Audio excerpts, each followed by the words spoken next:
Shenandoah here on Democracy Now!, democracynow.org, the War and Peace Report. I'm Amy Goodman. As the unprecedented flooding exacerbated by climate change continues in Houston, Texas, we end today's show by looking at the corporate crackdown on environmental activists trying to stop the fossil fuel industry and human-driven climate change, at least challenge the industry. The company that owns the Dakota Access Pipeline, Energy Transfer Partners, has sued Greenpeace International, Earth First, and other environmental groups, accusing them of inciting eco-terrorism against the pipeline's construction. The pipeline's construction was delayed for months last year after thousands of Native Americans led by the Standing Rock Sioux in North Dakota and their non-Native allies launched a nonviolent encampment to stop the pipeline from crossing the Missouri River, saying a spill could contaminate the drinking source for millions.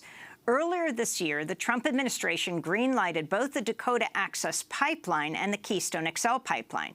The Dakota Access Pipeline goes taking oil from the Bakken oil fields of North Dakota through South Dakota, Iowa, and Illinois, then hooking up with a pipeline to the Gulf of Mexico.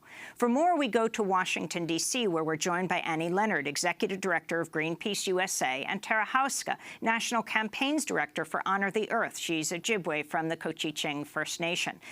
Annie Leonard, you are named both personally and as Executive Director of Greenpeace USA in this lawsuit brought by Energy Transfer Partners. Can you respond? Yeah, actually, I brought the lawsuit here. For those on the radio, you can see I'm holding up a 4-inch stack of papers. We were just served yesterday with this lawsuit. This lawsuit is a SLAPP suit. SLAPP means Strategic Lawsuit Against Public Participation. And that's what it is. It is an attempt to criminalize and silence protest at the exact time that this country needs people rising up more than ever. So explain what it is that this suit alleges that you've been involved with, using terms like eco-terrorism. Right. Well, the term eco-terrorism was used really just to taint constitutionally protected, science-based free speech advocacy. They're trying to criminalize healthy, righteous protest.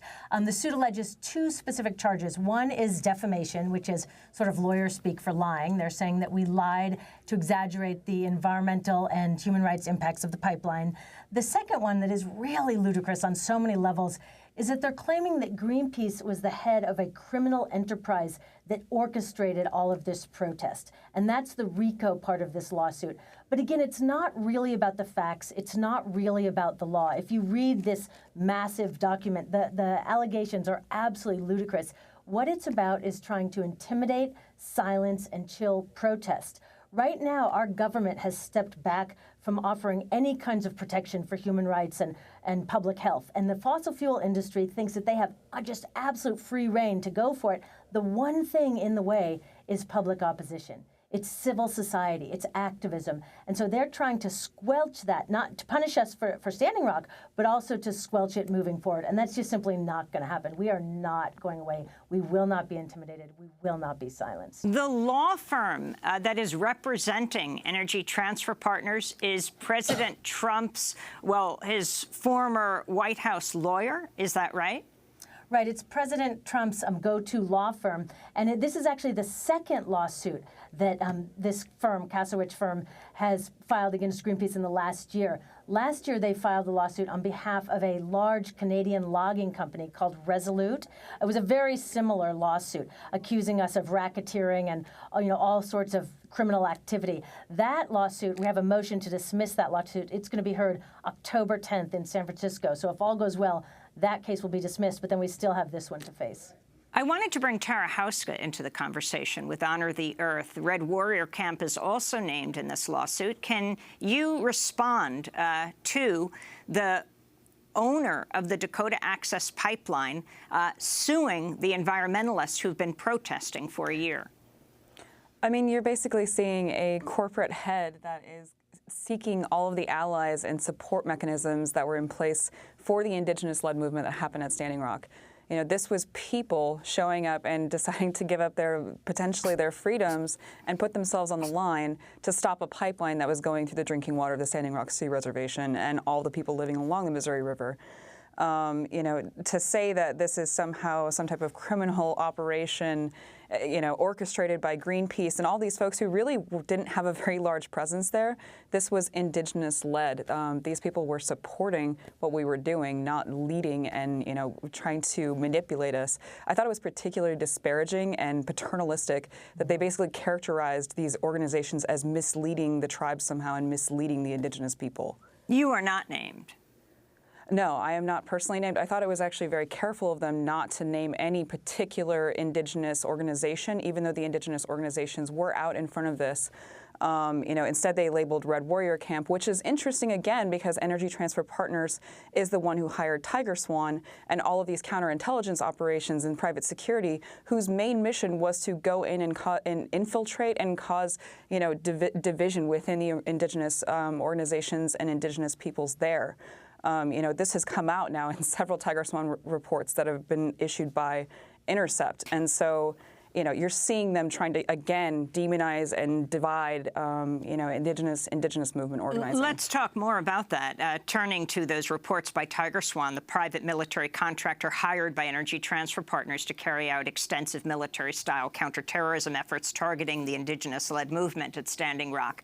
In one report, Tiger Swan discussing how to use its knowledge of internal camp dynamics, writing, quote, exploitation of ongoing native versus non-native rifts and tribal rifts between peaceful and violent elements is critical in our effort to delegitimize the anti-DAPL movement, unquote. In the documents, Tiger Swan also repeatedly calls the water protectors insurgents and the movement an ideologically driven insurgency. Tara, you are also a lawyer.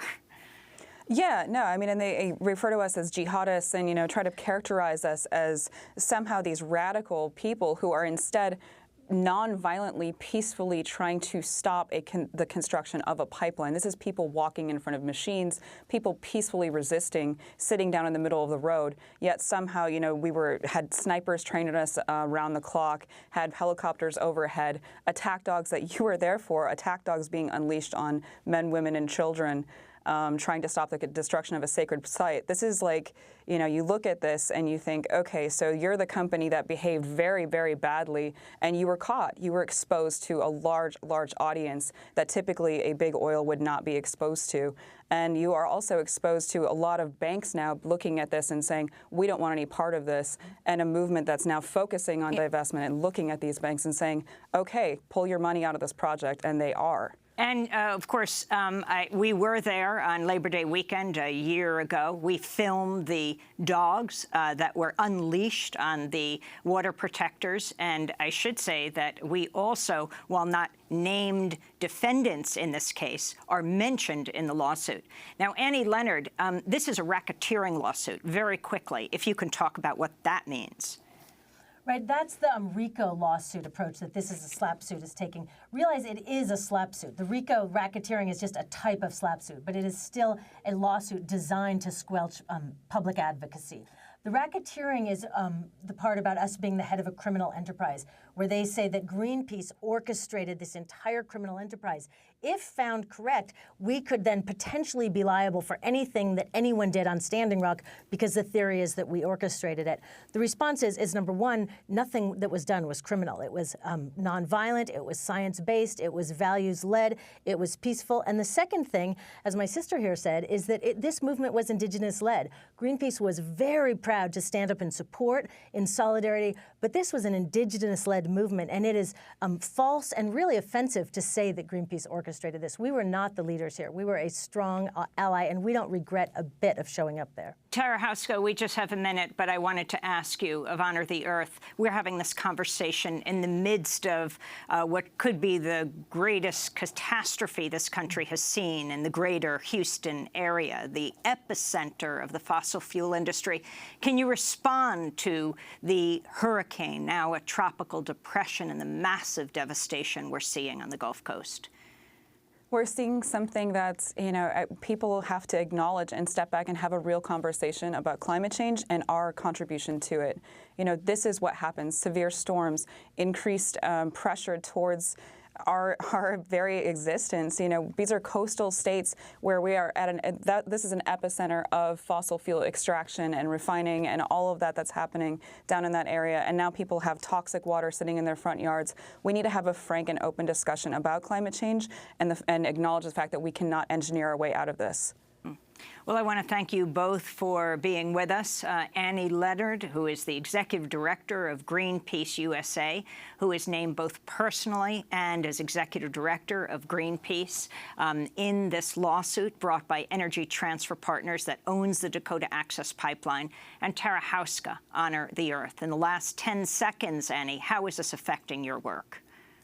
Now, they're trying to silence and intimidate us. It is a burden, absolutely. We are putting our top staff on this, but it is absolutely not going to silence us. And in fact, it is emboldening us, and we are going to be stronger and more unified with other environmental groups and indigenous groups moving forward. So we're stronger than ever. Thanks so much to both of you. That does it for our show. If you'd like a transcript of the video audio podcast, go to democracynow.org. Sign up for our news headlines. You can send the word Democracy Now! One word to 66866. Very happy birthday to Democracy Now!'s Hani Massoud. Democracy Now! Produced by Mike Burke, Dina Guzder, Nermeen Sheikh, Carla Wills, Laura Gaddis-Diener, Sam Alcoff, John Hamilton, Ravi Karen, Hani Massoud, Jarina Nadura. I'm Amy Goodman. Go to democracynow.org to see Dolores Huerta's response to DACA. Stay with us.